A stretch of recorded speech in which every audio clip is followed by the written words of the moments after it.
اب ایک اور سوال جواب ہے، یسألونک عن الخمر والمیسر، خمر کہتے ہیں شراب کو، میسر کہتے ہیں جوئے کو۔ عرب میں جہاں بہت ساری غلطیاں جہالت کی باتیں تھیں، ان میں شراب شربت سمجھ کے پی جاتی تھی، جوا کھیلنا مشغلہ تھا۔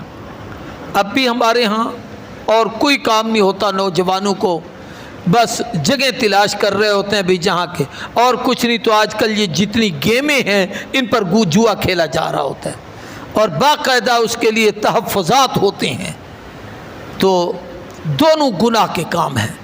آپ سے پوچھا گیا کہ محبوب اگر کوئی آدمی ایسا کام کرے، شراب پیے یا جوا کھیلے، تو شریعت کے احکامات بتدریج آئے۔ بتدریج کا معنی ایک دم حرمت کا حکم نہیں آیا، پہلے شریعت نے ایک چیز کا نفع بھی بتایا، پھر اس کا نقصان بھی واضح کر دیا۔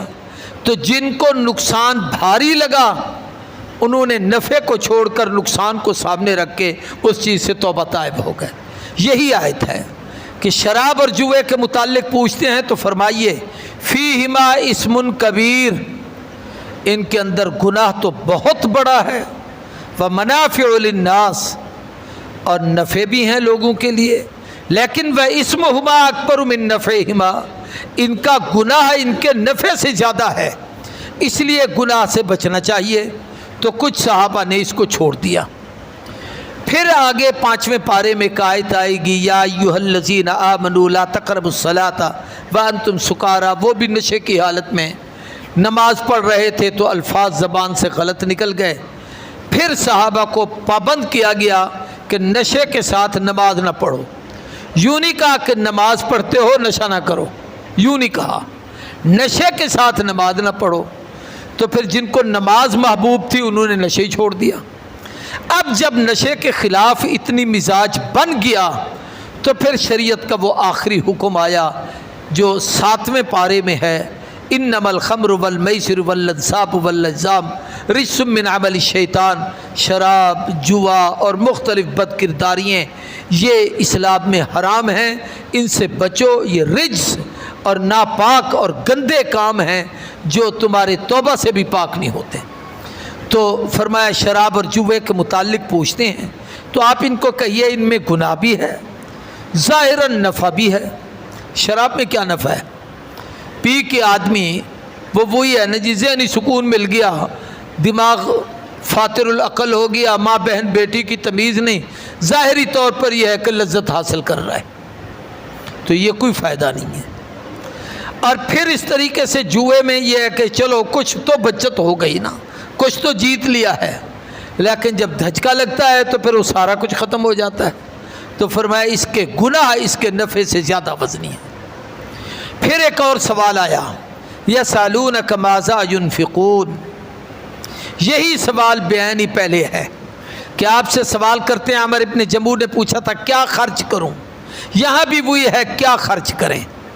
تو دونوں سوالوں میں فرق ہے کہ آگے وہاں سائل کے ذہن میں یہ تھا کہ جو میں نکالتا ہوں دینا چاہتا ہوں کس کس کو دوں، تو قرآن نے وہاں مصارف بتائے تھے، والدین کو دو، قریبی رشتہ داروں کو دو، یتیموں کو دو، مسکینوں کو دو۔ اور یہاں پر سائل کے دماغ میں یہ ہے کہ کتنی مقدار میں خرچ کروں، کتنا دوں، تھوڑا دوں، زیادہ دوں، میں اللہ کے راستے میں دینے کے لیے کتنا بچاؤں۔ تو فرمایا قل العفو، بڑا عجیب جملہ ہے، اپنی ضرورت کا رکھ لو، کھانے کا، پینے کا، بچوں کا، بیوی کا، جو بچ جائے اب یہ تیرے پاس فالتو مال ہے، جس مستحق کو جی چاہتا ہے اسے دے دے۔ ہم ایسا نہیں کرتے، ہم پھر حساب لگاتے ہیں کہ اللہ کا کوئی حق بنتا ہے تو وہ دیں، اپنے مال میں سے کیوں دیں۔ یہ بے وقوف ہم اتنے ہوتے ہیں کہ یہ نہیں سوچتے کہ یہ بھی تو ہمیں اس نے دیا ہے۔ اور آگے فرمایا کذالک یبین اللہ لکم الآیات، اللہ اس طریقے سے تمہیں اپنی قدرت کی آیتیں، احکامات اور نشانیاں بیان کرتے ہیں تاکہ تم لوگ تتفکرون، فکر حاصل کرو، دنیا میں بھی اور آخرت میں بھی۔ پھر ایک سوال آ گیا، یسألونک عن الیتامی، یتیموں کے جو لوگ وارث بنتے تھے ان کا ایک مسئلہ تھا کہ ان کے پاس یتیموں کا مال ہے.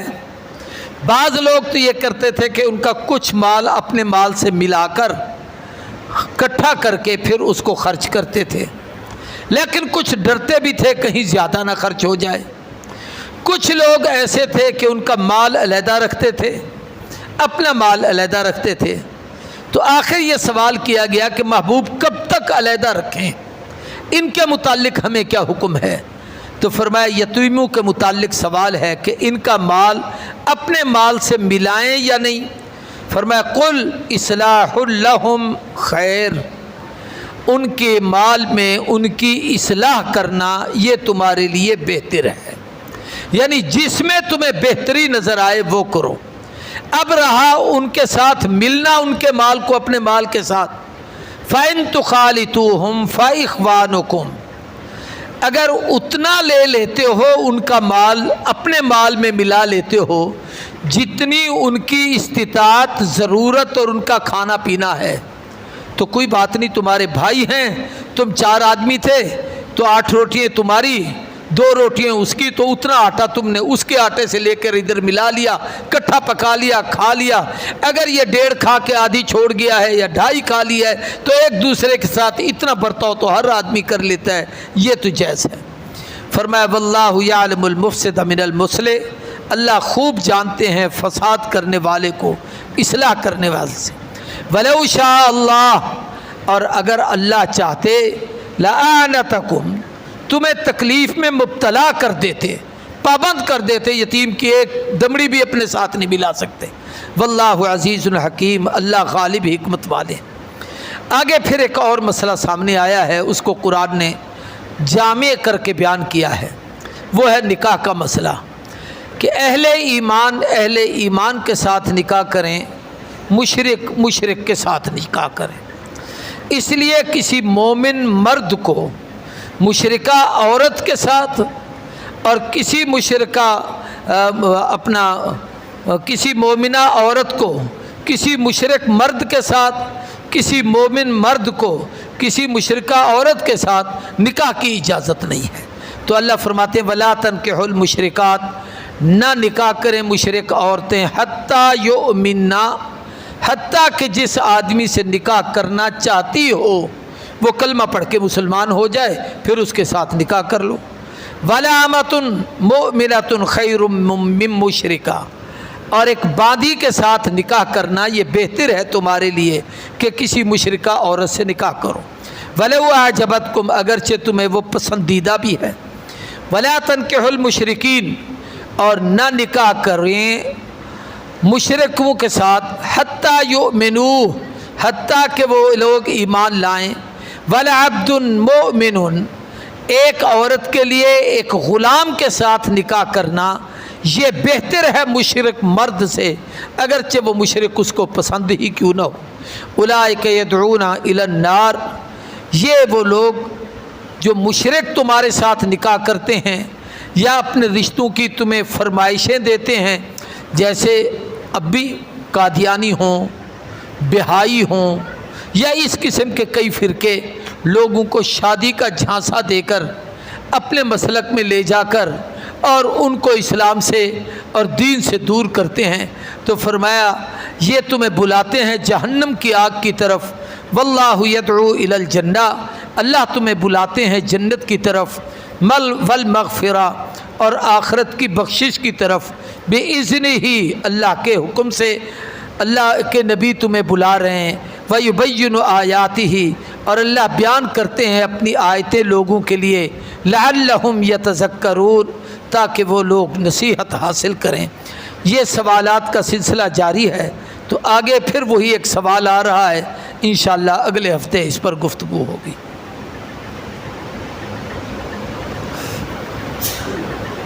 ہمارے ایک عزیز ہیں بھائی مسعود احمد صاحب، یہاں قریب ان نے چکی لگائی ہے، دعا کے لیے کہہ رہے تھے. اللہ تعالیٰ ان کے رزق میں برکت عطا فرمائے، ان کے حالات بہتر فرمائے. ان کا بچہ ہے محمد عبداللہ، یہ میرا نواسا ہے، سامنے بیٹھا ہے. اس کو اب بھی ہم کچھ دن پہلے لاہور لے گئے تھے ڈاکٹروں کے ہاں، تو